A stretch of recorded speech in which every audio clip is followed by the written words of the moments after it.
Hola, continuamos con el video número 3. En anteriores videos habíamos calculado las tensiones sobre el terreno, el vuelco de la zapata y ahora vamos a calcular las tensiones promedio último para el cortante en una dirección.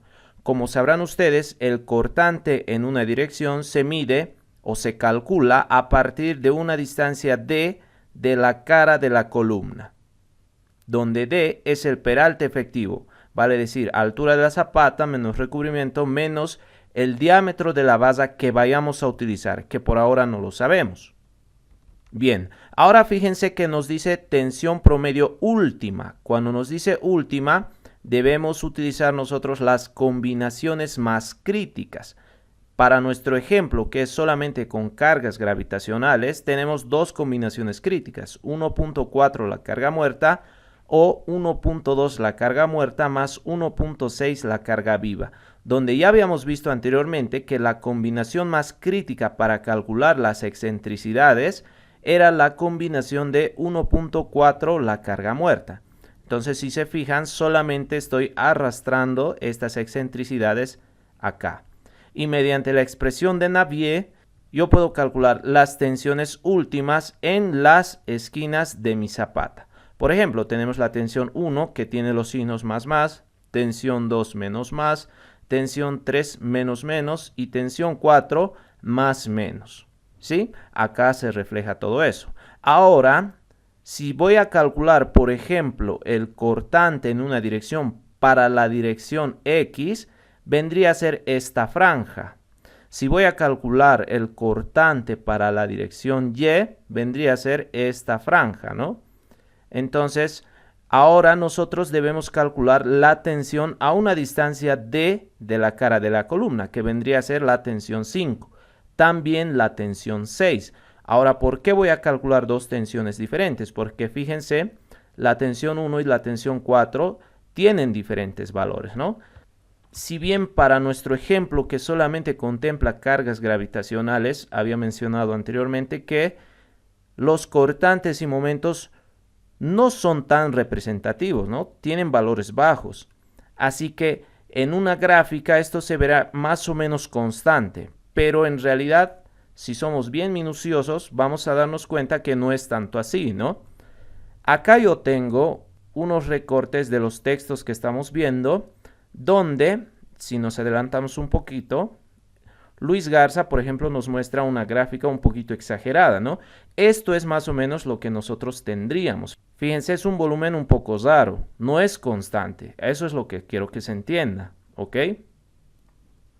Bien, entonces voy a calcular la tensión 5 y la tensión 6 con una interpolación lineal, que ahora sí vamos a ver los recortes. Por ejemplo, Donini, aquí está, hace exactamente lo mismo, ¿no? Calcula la tensión a una distancia D de la cara de la columna, ¿no?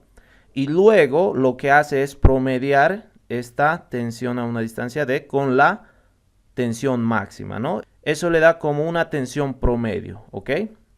¿Qué nos dice Calavera, por ejemplo? Esto es interesante.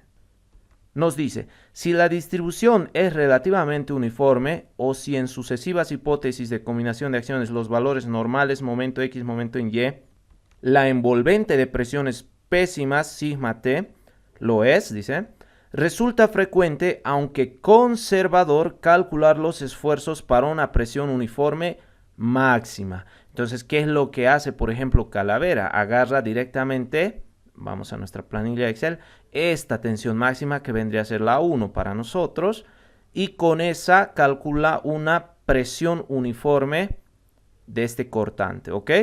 Eso es lo que hace. Pero veamos qué hacen otras bibliografías. Por ejemplo, Luis Garza.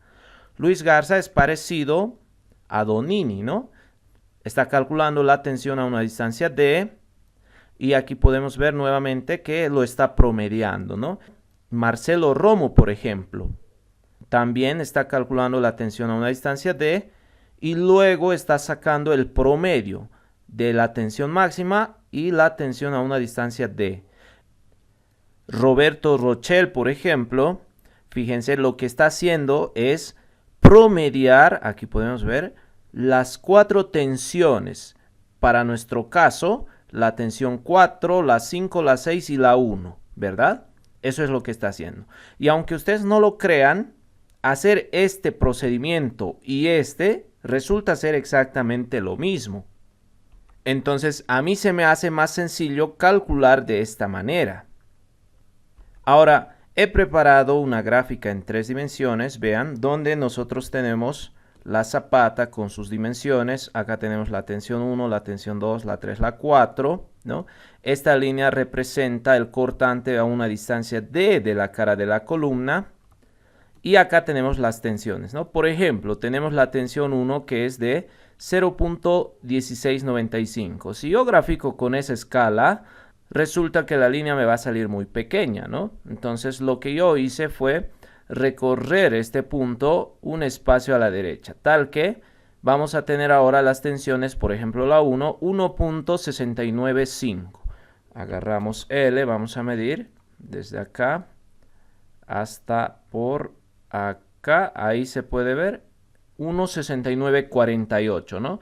Seguramente si yo le doy un decimal más, 1.6948, ¿no? Haciendo recorrer un espacio a la derecha el punto, ¿verdad? Entonces así fui graficando las 4 tensiones de las esquinas de mi zapata.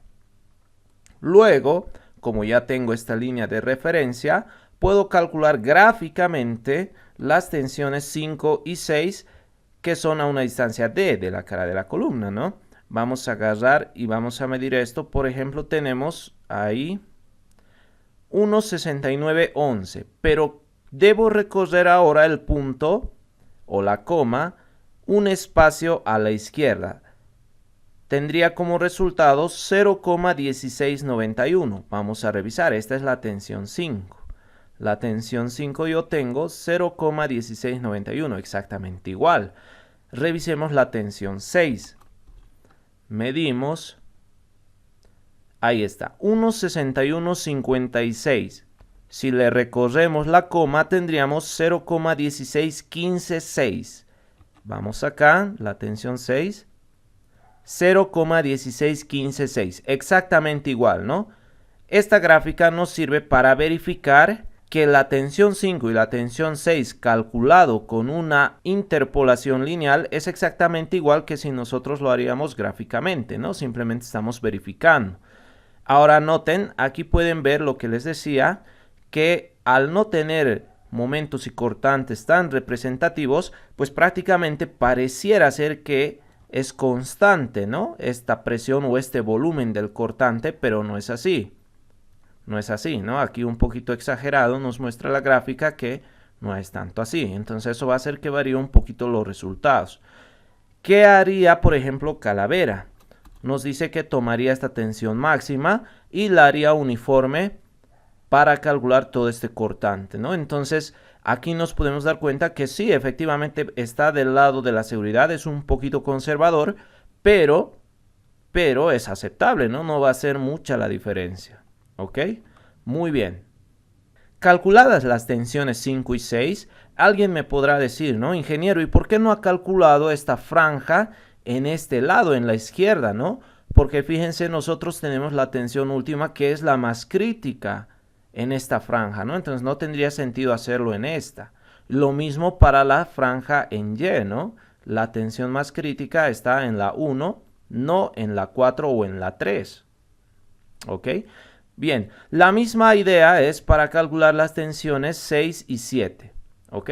Bajamos entonces y por acá tenemos el cortante por flexión en la zapata en una dirección. Muy bien, acá lo más difícil era calcular la tensión promedio, pero ya lo hemos calculado, ¿no?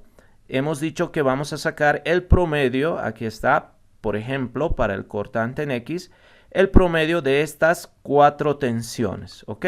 Muy bien.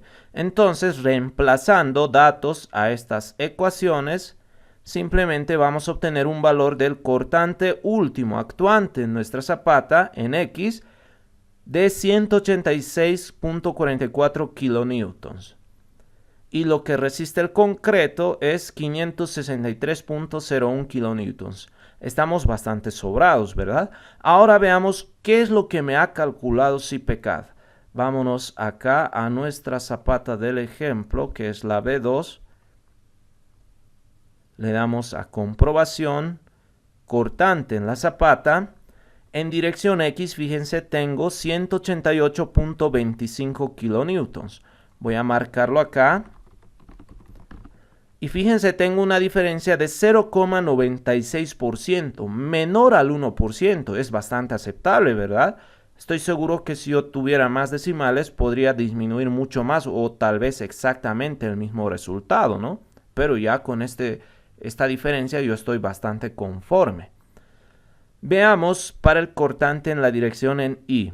Recuerden que la tensión promedio es el promedio ahora de estas 4 tensiones, ¿no? De la 8, de la 2, de la 7 y de la 1. Ahí está. Perfecto. Si PECAT, por ejemplo, me calcula 190.41. Voy a poner esto aquí. Y con eso tengo una diferencia de 0.73%, bastante aceptable, ¿no? Yo había calculado 189 kilonewtons. Perfecto. Bien, ahora vamos a ir jugando un poco con el programa. Vamos a decirle, por ejemplo, vamos a exagerar acá, le vamos a dar un espesor o una altura de la zapata de 25 centímetros.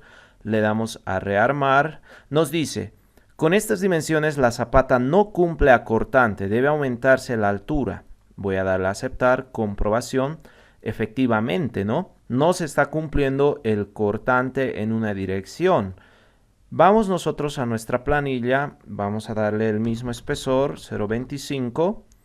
Y ya se pueden dar cuenta acá que las 3 verificaciones que habían ahora no se están cumpliendo. La primera se refiere a la verificación del cortante en una dirección, ya sea en X o en Y. La segunda al cortante en 2 direcciones o punzonamiento. Y la tercera a la longitud de anclaje. Pero eso lo vamos a ver posteriormente. Bajamos y efectivamente no se está cumpliendo el cortante en una dirección, ya sea en X o en Y.